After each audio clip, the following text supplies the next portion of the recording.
हाँ भाई, आज जो है केमिकल काइनेटिक्स का पार्ट 6 हम स्टार्ट कर लेते हैं। तो एक बार जल्दी से रिकैप कर लेते हैं कि पार्ट 5 तक हमने क्या क्या पढ़ा। तो अब जो जो चीज़ हमने पढ़ी है उसको जल्दी जल्दी बस लिख लेते हैं। सबसे पहले बेटा हमने पढ़ा था rate of reaction. Rate of reaction क्या होता है, इसकी यूनिट क्या होती है, रेट ऑफ रिएक्शन का फॉर्मूला क्या होता है मेथड 1 से और मेथड 2 से, ये हमने देखा था। इसके बाद हमने क्या किया था, इसके बाद हमने कुछ रेट ऑफ रिएक्शन के क्वेश्चंस करे थे। रेट ऑफ रिएक्शन का इक्वेशन बनाना हमने सीखा था, उसकी स्टिक्योमेट्री 1 मोल के रिस्पेक्ट में लेते हैं, ये हमने सीखा था कि हम कैसे बनाते हैं। इसके बाद फिर हमने लॉ ऑफ मास एक्शन किया था। लॉ ऑफ मास एक्शन में हमने मॉलिक्यूलरिटी देखी थी। रेट लॉ हमने पढ़ा था, इसमें हमने ऑर्डर देखा था, है ना। अल्फा और बीटा या ऑर्डर निकालने के लिए कितने तरीके होते हैं ये हमने देखा था। सूडो रिएक्टेंट क्या होता है हमने ये देख लिया था। और फाइनली जो लास्ट टॉपिक था पार्ट 5 का वो था यूनिट ऑफ रेट कांस्टेंट। वो क्या था, unit of rate constant. Rate constant की यूनिट इतनी ज़्यादा हमारे लिए क्यों इम्पोर्टेंट है, क्योंकि रेट कांस्टेंट की यूनिट से आप बता सकते हो कि रिएक्शन कौन सा ऑर्डर का है। और एक बार आपने बता दिया कि रिएक्शन कौन से ऑर्डर का है तो आप उससे आंसर निकाल सकते हो, क्योंकि सभी के फॉर्मूले अलग अलग रहते हैं। एक बार जल्दी से देख लेते हैं, रेट कांस्टेंट की यूनिट हम कैसे निकालते थे। K = मोल पर लीटर की पावर 1 - n और साथ में सेकेंड इन्वर्स, इधर second inverse, minute inverse, hour inverse कुछ भी दे सकता है। तो 0 ऑर्डर और फर्स्ट ऑर्डर के लिए हमने निकाल लिया था, सेकेंड ऑर्डर के लिए भी शायद निकाल लिया था। मैंने आपको थर्ड ऑर्डर और फोर्थ ऑर्डर के लिए करने के लिए बोला था, तो उसके लिए भी देख लेते हैं। थर्ड ऑर्डर रिएक्शन के लिए बेटा n की वैल्यू कितनी हो जाएगी, 3 हो जाएगी। तो अब मैं फॉर्मूला में डालता हूँ, तो K = मोल पर लीटर की पावर 1 - 3 और सेकेंड इन्वर्स, तो ये हो जाएगा मोल पर लीटर की पावर -2 और सेकेंड इन्वर्स।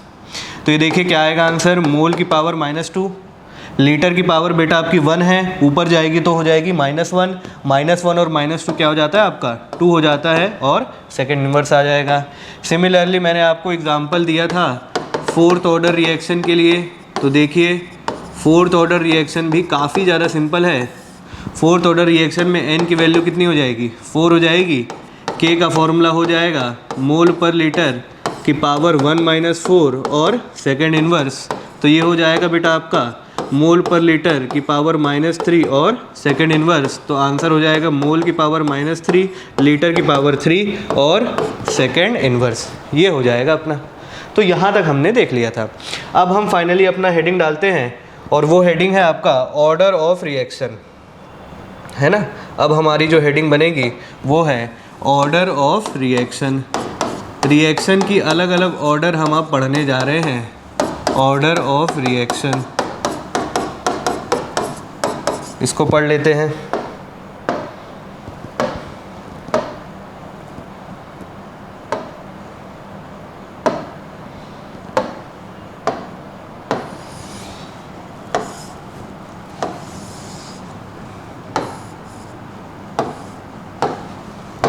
है ना, ऑर्डर ऑफ रिएक्शन को अब हम पढ़ लेते हैं।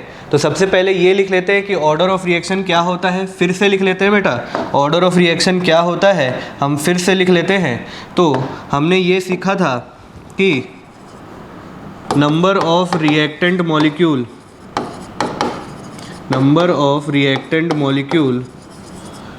Converting into product. अगर रिएक्टेंट मॉलिक्यूल्स प्रोडक्ट में कन्वर्ट होते हैं तो उनका जो सम है क्या कहलाता था, ऑर्डर कहलाता था, are called order of reaction.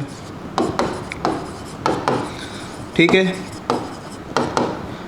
फिर हमने ये देखा था बेटा कि ऑर्डर जो है आपका पॉजिटिव भी हो सकता है, नेगेटिव भी हो सकता है, ज़ीरो भी हो सकता है और फ्रैक्शनल भी हो सकता है। तो अब जो हमारी अगली हेडिंग आ रही है उसमें हम अलग अलग प्रकार के ऑर्डर को एक्सप्लोर करेंगे, अलग अलग फॉर्मूले को देखेंगे, उसके अलग अलग इक्वेशन को देखेंगे, उसके अलग अलग ग्राफ को बनाएंगे और उसकी हाफ लाइफ हम देखने वाले हैं। तो यहाँ पे लिख देते हैं ऑर्डर कैन बी, क्या क्या हो सकता है, पॉजिटिव हो सकता है बेटा, ये हम देखेंगे, नेगेटिव, फिर डेसिमल या फ्रैक्शनल या ज़ीरो भी हो सकता है।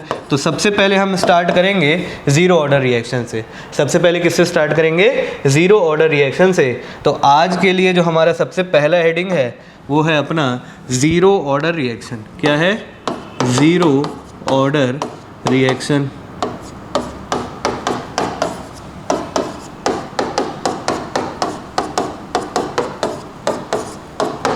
ठीक है, आज हमारा जो हेडिंग है वो क्या है? Zero order reaction. तो ज़ीरो ऑर्डर रिएक्शन चालू करते हैं। ज़ीरो ऑर्डर रिएक्शन में क्या होगा? रिएक्टेंट के एक भी मॉलिक्यूल प्रोडक्ट में कन्वर्ट नहीं होने वाले। तो मैं अपनी एक रिएक्शन बनाता हूँ, A गिव्स B। क्या बनाता हूँ? A gives B। आपको पता है T इज इक्वल टू 0 में इसकी इनिशियल कंसंट्रेशन कितनी होती है? A, और इसकी इनिशियल कंसंट्रेशन कितनी होती है? 0। T is equal to any given time में आपको पता है ये हो जाएगा A माइनस एन एक्स। एन की वैल्यू है 1, तो ये हो गया A माइनस एक्स और ये हो गया x। अब अगर मुझे रेट इक्वेशन बनाना है, तो ROR is equal to K और A की पावर क्या हो जाएगा? 0। अगर आप इसको ऐसे लिखना चाहें, A को आप लिख सकते हैं A माइनस एक्स, तो भी इसकी पावर क्या हो जाएगी? 0 हो जाएगी। और किसी की भी पावर 0 होती है तो उसका आंसर कितना आता है? 1 आता है। तो यहाँ से मैं कह सकता हूँ कि ज़ीरो ऑर्डर रिएक्शन के लिए जो रेट ऑफ रिएक्शन है वो किसके बराबर है? रेट कांस्टेंट के बराबर है। और चूंकि ये ज़ीरो ऑर्डर का रेट कांस्टेंट है, इसीलिए मैं इसको K0 या K0 से लिख लेता हूँ। तो यहाँ से मुझे 2 पॉइंट बेटा पता चला। सबसे पहला पॉइंट देखिए, यहाँ से देखते हैं, जो ज़ीरो ऑर्डर रिएक्शन है उसके लिए रेट ऑफ रिएक्शन की वैल्यू किसके बराबर आती है? रेट कांस्टेंट के बराबर आती है। तो सबसे पहला पॉइंट मैं लिख देता हूँ, for zero order reaction, for zero order reaction rate of reaction ROR is equal to क्या? Rate constant. जो रेट कांस्टेंट की वैल्यू है ज़ीरो ऑर्डर रिएक्शन के लिए वो क्या हो रही है? रेट ऑफ रिएक्शन के बराबर हो रही है। और ये भी हमने देखो पिछले क्लासेस में, पिछले पार्ट में देखा था, हमने ये देखा था कि रेट ऑफ रिएक्शन का यूनिट क्या आता था? मोल पर लीटर पर सेकेंड। और ज़ीरो ऑर्डर के लिए रेट कांस्टेंट का भी यूनिट क्या आता है? मोल पर लीटर पर सेकेंड। तो दोनों की वैल्यू क्या होने वाली है? बराबर होने वाली है। और दूसरा पॉइंट हम ये भी लिख सकते हैं, फॉर ज़ीरो ऑर्डर रिएक्शन के लिए जो रेट ऑफ रिएक्शन है, ज़ीरो ऑर्डर रिएक्शन के लिए जो रेट ऑफ रिएक्शन है वो रिएक्टेंट की इनिशियल कंसंट्रेशन के ऊपर डिपेंड नहीं करती है, या रिएक्टेंट की कंसंट्रेशन के ऊपर डिपेंड नहीं करती है, क्योंकि जो रेट ऑफ रिएक्शन है वो किसके बराबर है? रेट कांस्टेंट के बराबर है। तो for zero order reaction ROR does not depend on, ये काफ़ी इंपॉर्टेंट है, पूछा हुआ था, does not depend on initial concentration of reactant, does not depend on initial concentration of reactant. तो ये 2 इंपॉर्टेंट पॉइंट आपने अभी तक पढ़ा ज़ीरो ऑर्डर रिएक्शन के लिए। तो ज़ीरो ऑर्डर रिएक्शन के लिए रेट कांस्टेंट की वैल्यू किसके बराबर हो जाती है? रेट ऑफ रिएक्शन के बराबर हो जाती है। रेट ऑफ रिएक्शन जो है इनिशियल कंसंट्रेशन ऑफ रिएक्टेंट के ऊपर डिपेंड नहीं करता है। ये आपने अभी तक ज़ीरो ऑर्डर रिएक्शन में पढ़ा।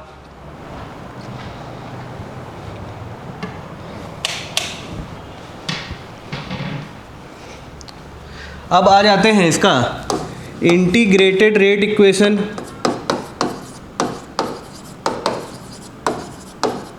इंटीग्रेटेड रेट इक्वेशन यानी कि अब इस रेट इक्वेशन का मैं इंटीग्रेशन करने जा रहा हूँ। वंस अगेन डेरिवेशन बिल्कुल भी इंपॉर्टेंट नहीं, उतना ज़्यादा तो क्या बिल्कुल भी इंपॉर्टेंट नहीं है। आपको तो सिर्फ क्या याद रखना है? फॉर्मूला याद रखना है। तो देखते हैं, A gives B, T is equal to 0 पे इनिशियल कंसंट्रेशन A है और इसकी 0 है। T is equal to any given time पे ये A माइनस एक्स है और ये क्या है?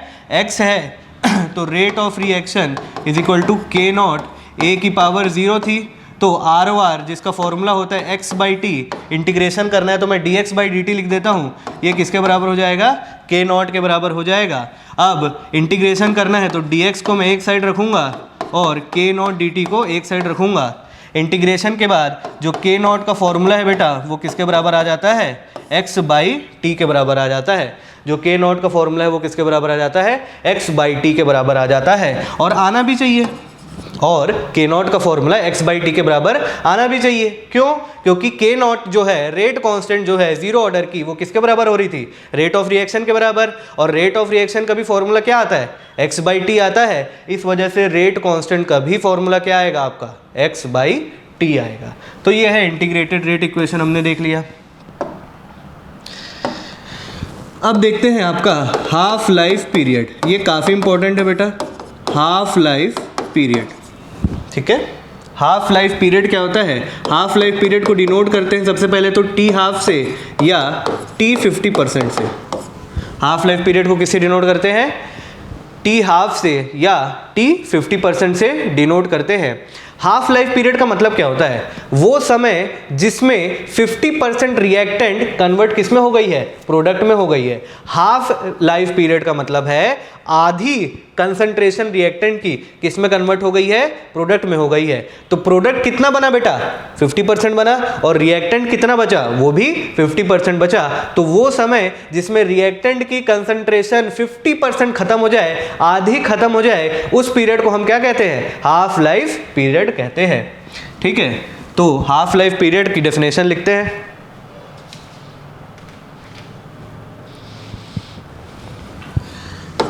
That time period in which half concentration of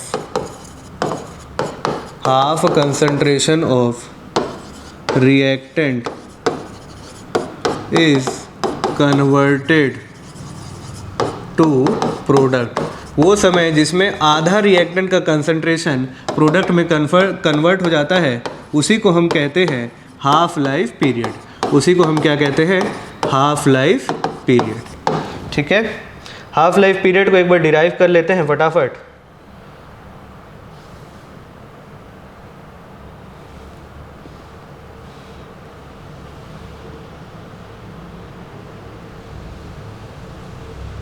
ठीक है, हाफ लाइफ पीरियड को डिराइव कर लेते हैं। हाफ लाइफ पीरियड में जो गिवन टाइम है बेटा, वो किसके बराबर हो जाएगा? टी हाफ के बराबर हो जाएगा। तो देखिए, इसको मैं फटाफट डिराइव करता हूँ। तो A gives B T is equal to 0 पे इसकी इनिशियल कंसंट्रेशन है ए, इसकी कंसंट्रेशन कितनी है? 0। T is equal to T half में ये हो जाएगा ए माइनस एक्स, और ये क्या हो जाएगा? एक्स। अब ध्यान से देखना बेटा, अब ध्यान से देखना, a माइनस एक्स है रिमेनिंग कंसंट्रेशन ऑफ रिएक्टेंट, और x क्या है? Concentration of product. तो रिमेनिंग कंसंट्रेशन ऑफ रिएक्टेंट कितनी बची? 50% बची। a का 50% कितना हो जाएगा बेटा आपका? a/2 लिख सकता हूँ, और 50% प्रोडक्ट बना तो x को भी मैं क्या लिख सकता हूँ? a/2। अब k नॉट का फॉर्मूला अभी अभी आपने देखा था, क्या होता है? x/t। t की जगह मैं क्या लिख सकता हूँ? t हाफ, और t हाफ का ही मुझे फॉर्मूला निकालना है। तो ये हो जाएगा k/x। x की वैल्यू क्या आई है? a/2 आई है, तो k/a/2 हो जाएगा। एक मिनट, ये सॉरी गलत कर दिया ना मैंने। हाँ, इसको सही कर लेते हैं।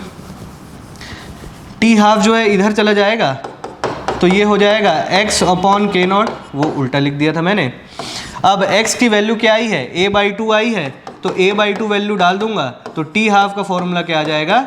a/2k0। t हाफ का फॉर्मूला क्या आ जाएगा? a/2k0। और यहाँ से एक इंपॉर्टेंट बात मैं लिख सकता हूँ क्या? हाफ लाइफ जो पीरियड है, जीरो ऑर्डर का फॉर्मूला क्या आया? a/2k0, जहाँ पे a होता है initial concentration of reactant, k0 होता है रेट कांस्टेंट। यहाँ से मैं क्या ये लिख सकता हूँ बेटा? Half life period of zero order reaction is directly proportional to initial concentration. देखिए दोनों न्यूमरेटर में है, तो इसी पॉइंट को लिख देते हैं, जो कि पूछता है बेटा, ये सब स्टेटमेंट बना के पूछ लेता है। हाफ लाइफ पीरियड ऑफ कौन सा order reaction? Zero order reaction. Half life period of zero order reaction is directly proportional. Half life period of zero order reaction is directly proportional किसके? इनिशियल कंसंट्रेशन के। Directly proportional किसके? Initial concentration के। Clear बात है? तो देखिए, हमने zero order reaction को एक बार क्विकली रिवाइज कर लेते हैं। ज़ीरो ऑर्डर रिएक्शन में अभी अभी हमने क्या पढ़ा? यहाँ पे ऑर्डर की वैल्यू कितनी आएगी? ये तो क्लियर है। 0 आएगी, n की वैल्यू हो जाएगी 0।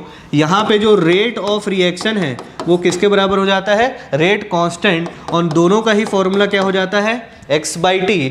जो रेट ऑफ रिएक्शन है वो इनिशियल कंसंट्रेशन ऑफ रिएक्टेंट के ऊपर डिपेंड ही नहीं करता है। फिर उसके बाद हमने हाफ लाइफ देखा, हाफ लाइफ का फॉर्मूला है A/2k0। हाफ लाइफ का फॉर्मूला क्या है, A/2k0, और यहाँ से हम बोल सकते हैं हाफ लाइफ जो है वो इनिशियल कंसंट्रेशन के क्या है, डायरेक्टली प्रोपोर्शनल। तो 0 ऑर्डर में आपने ये फॉर्मूला देखा, और यही तो मैं कह रहा हूँ कि हर ऑर्डर के लिए आपका फॉर्मूला अलग अलग होते चले जाता है। इसी वजह से ये पहचानना कि रिएक्शन का ऑर्डर क्या है ये काफ़ी ज़्यादा इंपॉर्टेंट है। और हमने अभी एक तरीका देखा जिससे हम ऑर्डर को पहचानेंगे, और वो क्या है, by the unit of rate constant. क्या है, by the unit of rate constant. Clear है अच्छे से, ठीक है। अब इसके आगे बढ़ते हैं, है ना, अब इसके आगे बढ़ते हैं, और अब अपने को देखना है ग्राफ। अब अपने को क्या देखना है, ग्राफ देखना है। तो थोड़ा सा और जगह ले लेते हैं।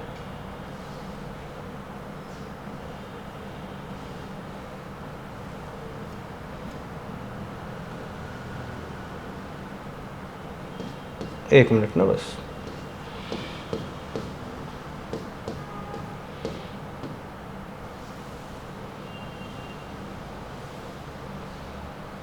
थोड़ा स्लाइड एडजस्ट कर लें फटाक से, फिर आगे बढ़ते हैं। ठीक है, चलिए आ जाइए। अब हम क्या पढ़ेंगे, ग्राफ के बारे में पढ़ेंगे। हम किसके बारे में जानकारी लेने जा रहे हैं, ग्राफ के बारे में जानकारी लेने जा रहे हैं। तो सबसे पहले मैं आपको ग्राफ का बेसिक बता देता हूँ, और एक चीज़ जान लीजिए कि केमिकल काइनेटिक्स में केवल और केवल स्ट्रेट लाइन ग्राफ है। कैसे ग्राफ है, स्ट्रेट लाइन ग्राफ ही आपको पढ़ना है in chemical kinetics, in chemical kinetics only straight line graph are present. केवल और केवल कौन से ग्राफ प्रेजेंट होते हैं, स्ट्रेट लाइन ग्राफ ही प्रेजेंट होते हैं। और आपको स्ट्रेट लाइन ग्राफ की इक्वेशन पता होगी, और अगर नहीं पता है तो यहाँ हम थोड़ा सा देखते हैं। स्ट्रेट लाइन इक्वेशन की जो बेटा इक्वेशन होती है वो होती है y = mx + c। वो क्या होती है, y = mx + c। यहाँ पे y क्या है बेटा, ऐसी कोई भी क्वांटिटी जो कहाँ पे मौजूद हो, y एक्सिस में। x क्या है, ऐसी कोई भी क्वांटिटी जो कहाँ प्रेजेंट हो, x एक्सिस में। m जो है वो क्या है, आपका स्लोप है, और c क्या है, आपका इंटरसेप्ट है। c क्या है, अपना इंटरसेप्ट है। स्लोप की वैल्यू पॉजिटिव भी हो सकती है, नेगेटिव भी हो सकती है। स्लोप की वैल्यू बेटा पॉजिटिव भी हो सकती है, नेगेटिव भी हो सकती है। सिमिलरली इंटरसेप्ट की वैल्यू 0 हो सकती है, पॉजिटिव हो सकती है, और नेगेटिव हो सकती है। तो एक एक केस करके मैं आपको डिटेल में बता देता हूं कि स्ट्रेट लाइन इक्वेशन में जो जो कंडीशन बनेगी वो कंडीशन से ग्राफ कैसे बनेगा। उसके बाद आप आसानी से ग्राफ पहचानना सीख जाओगे, और स्ट्रेट लाइन इक्वेशन में फिट करना भी बहुत आसानी से सीख जाओगे। तो इसको देखते हैं बारीकी से। चलिए सबसे पहला मैं केस ले लेता हूं। अगर इंटरसेप्ट की वैल्यू, पहले ये देख लेते हैं, स्लोप की वैल्यू अगर पॉजिटिव होगी तो मेरा ग्राफ कैसा बनेगा बेटा, इंक्रीजिंग स्लोप वाला ग्राफ बनेगा। मेरा ग्राफ कैसा बनेगा, इंक्रीजिंग स्लोप वाला ग्राफ, यानी कि ऊपर की तरफ जाएगा। अगर स्लोप की वैल्यू नेगेटिव होगी तो मेरा ग्राफ का जो स्लोप होगा वो कैसा होगा भैया, डिक्रीजिंग स्लोप होगा, और वो नीचे की तरफ जाएगा। इतना समझ में आ गया। इसके बाद अगर इंटरसेप्ट की वैल्यू 0 होगी तो मेरा जो ग्राफ है वो कहाँ से स्टार्ट होगा, ओरिजिन से स्टार्ट होगा। स्टार्ट्स फ्रॉम ओरिजिन, यहाँ से स्टार्ट होगा कहीं से। अरे ठीक है, अगर मेरी इंटरसेप्ट की वैल्यू पॉजिटिव हो गई तो ग्राफ जो है स्टार्ट होगा, starts from positive Y axis. कहाँ से स्टार्ट होगा, पॉजिटिव वाई एक्सिस से स्टार्ट होगा, मतलब कुछ यहाँ से लगभग, अरे इसकी यहाँ से स्टार्ट, यहाँ से स्टार्ट होगा। और अगर इंटरसेप्ट की वैल्यू नेगेटिव है तो जो मेरा ग्राफ है वो कहाँ से स्टार्ट होगा, नेगेटिव वाई एक्सिस से, कुछ यहाँ से स्टार्ट होगा। क्लियर हो गया? क्लियर? ओके। अब सब अलग अलग केस देखते हैं। सबसे पहले मैं क्या ले लेता हूँ? सबसे पहले मैं ले लेता हूँ इंटरसेप्ट की वैल्यू 0 है और स्लोप की वैल्यू क्या है आपकी? पॉजिटिव। इंटरसेप्ट की वैल्यू 0 है और स्लोप की वैल्यू क्या आ गई?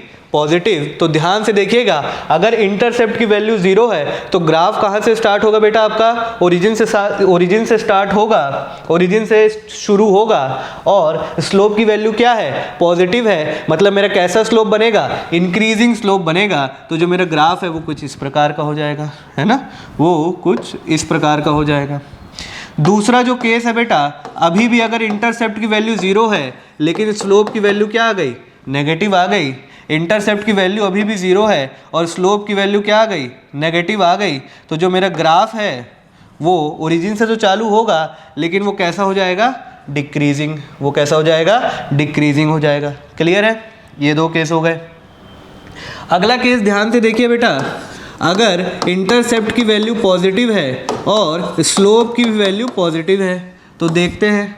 अगर इंटरसेप्ट की वैल्यू पॉजिटिव है तो ग्राफ मेरा पॉजिटिव वाई एक्सिस से चालू होगा और इंक्रीजिंग यानी कि ऊपर की तरफ जाएगा। कैसा जाएगा? ऊपर की तरफ जाएगा, कुछ इस प्रकार से। ठीक है? अगर आप चाहते हो तो इसको नहीं बनाना है, थोड़ा और क्लियर करने के लिए, तो इसको मत बनाओ। चौथा केस है बेटा आपका, अभी भी इंटरसेप्ट की वैल्यू पॉजिटिव है लेकिन स्लोप की वैल्यू क्या आ गई? नेगेटिव आ गई। तो जो मेरा ग्राफ है, चूंकि इंटरसेप्ट पॉजिटिव है तो पॉजिटिव वाई एक्सिस से चालू होगा लेकिन स्लोप नेगेटिव है। क्या है? Slope negative. तो जो ग्राफ बनेगा वो डिक्रीजिंग ग्राफ बनेगा, कुछ इस प्रकार से। लाइन बन जाए तो बनाऊं ऐसा। ठीक है? पॉजिटिव वाई एक्सिस से चालू होके डिक्रीजिंग ग्राफ बन जाएगा।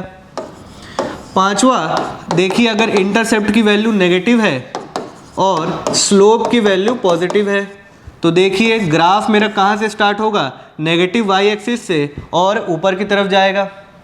छठवीं कंडीशन, इंटरसेप्ट की वैल्यू नेगेटिव और स्लोप की भी वैल्यू नेगेटिव। तो जो मेरा ग्राफ है वो नेगेटिव वाई एक्सिस से चालू होके और नीचे जाएगा। नेगेटिव वाई एक्सिस से चालू होके और नीचे जाएगा। तो ये हैं बेटा आपके, ये हैं आपके ग्राफ के अलग अलग कंडीशन। तो एक बार और देखिए, स्लोप की वैल्यू पॉजिटिव है तो इंक्रीजिंग ग्राफ, स्लोप की वैल्यू नेगेटिव है तो डिक्रीजिंग ग्राफ, इंटरसेप्ट की वैल्यू 0 है तो ग्राफ कहाँ से चालू होगा?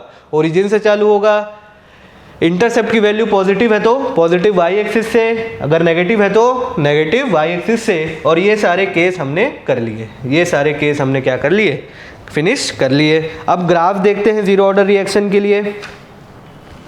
जीरो ऑर्डर रिएक्शन के लिए ग्राफ देखते हैं। Graph for zero order reaction, zero order reaction के लिए ग्राफ्स देखते हैं। ठीक है?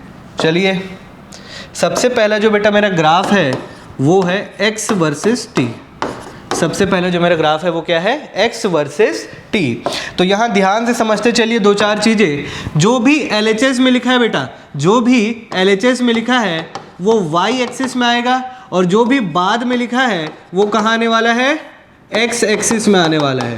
वो कहाँ आने वाला है आपका? x एक्सिस में। तो पहला पॉइंट आपने समझ लिया, जो वर्सेस ग्राफ होते हैं, जो भी चीज़ पहले लिखी है वो कहाँ आने वाली है? y एक्सिस में, और जो भी चीज़ बाद में लिखी हुई है वो कहाँ आने वाली है?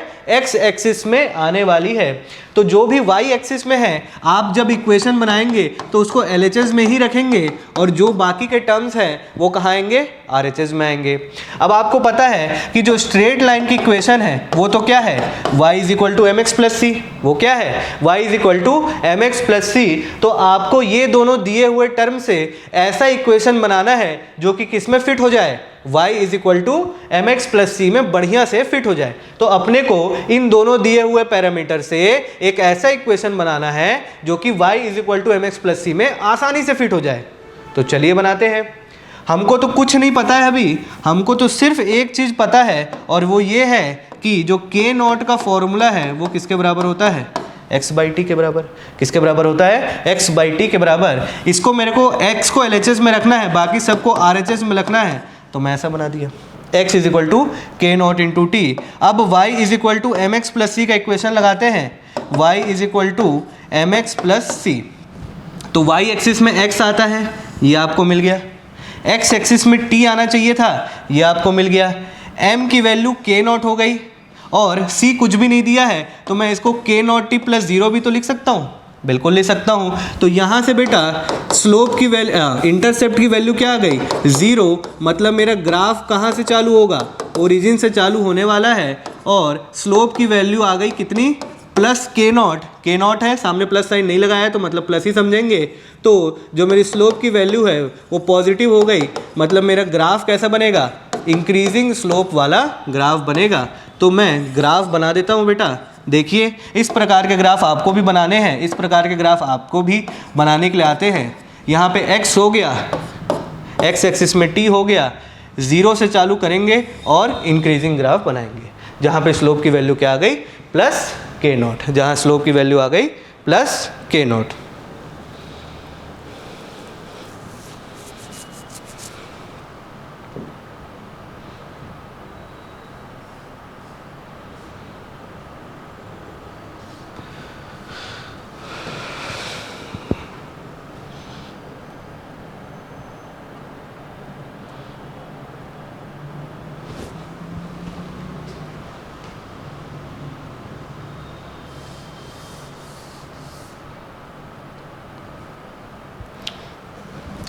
अगला ग्राफ देखते हैं बेटा, वो है ए टी वर्सेस टी। अगला क्या है, ए टी वर्सेस टी। तो देखिए ए टी का मतलब क्या होता है, ये तो है कंसंट्रेशन एट टी टाइम, ये हो जाएगा बेटा concentration of reactant eight time T versus T. ये कौन से एक्सिस में आएगा, पहले जो लिखा है वो वाई एक्सिस में, बाद में जो लिखा है एक्स एक्सिस में आएगा। तो देखिए ये एक अच्छा क्वेश्चन है जो कि आया हुआ था। ए टी जो होता है बेटा वो कंसंट्रेशन एट टाइम टी होता है, और remaining concentration at time T किसके बराबर हो जाता है, ए माइनस एक्स के बराबर हो जाता है। किसके बराबर हो जाता है, ए माइनस एक्स के बराबर। और हमने ये देखा था बेटा कि जो के नॉट है वो किसके बराबर होता है, x बाई टी के बराबर होता है। तो यहाँ से मैं x की वैल्यू के नॉट इंटू टी डाल सकता हूँ क्या, बिल्कुल डाल सकता हूँ। तो ये हो जाएगा A T is equal to A minus K naught into T, A T is equal to A minus K naught into T. अब इक्वेशन डालेंगे y is equal to M X plus C.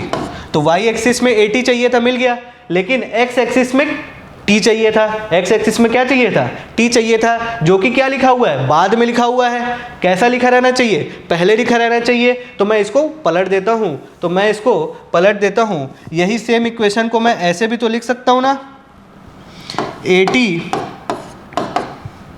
Is equal to minus K naught into T plus A. देखो ऐसे लिख सकता हूँ कि नहीं लिख सकता हूँ, बिल्कुल लिख सकता हूँ। अब मैं स्ट्रेट लाइन की इक्वेशन डाल देता हूँ, y is equal to M X plus C, Y is equal to M X plus C. तो y एक्सिस में ए टी चाहिए, मेरे को मिल गया, x एक्सिस में टाइम चाहिए, ये मेरे को मिल गया, स्लोप की वैल्यू नेगेटिव आ गई, चलो और बढ़िया, इंटरसेप्ट की वैल्यू क्या आ गई, पॉजिटिव आ गई। तो इंटरसेप्ट की वैल्यू है प्लस ए, मतलब मेरा ग्राफ जो है वो कहाँ से स्टार्ट होगा, जल्दी जल्दी बोलो, फ्रॉम पॉजिटिव वाई एक्सिस से चालू होगा, और स्लोप की वैल्यू मेरी कितनी आ गई, नेगेटिव आ गई, मतलब मेरा कैसा स्लोप बनेगा, डिक्रीजिंग स्लोप वाला ग्राफ बनेगा।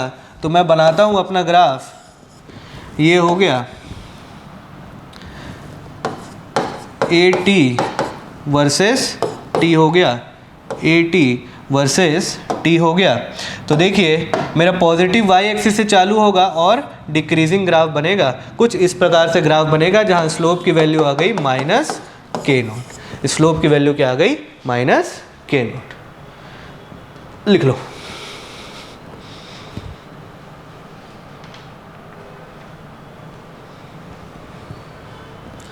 तीसरा ग्राफ है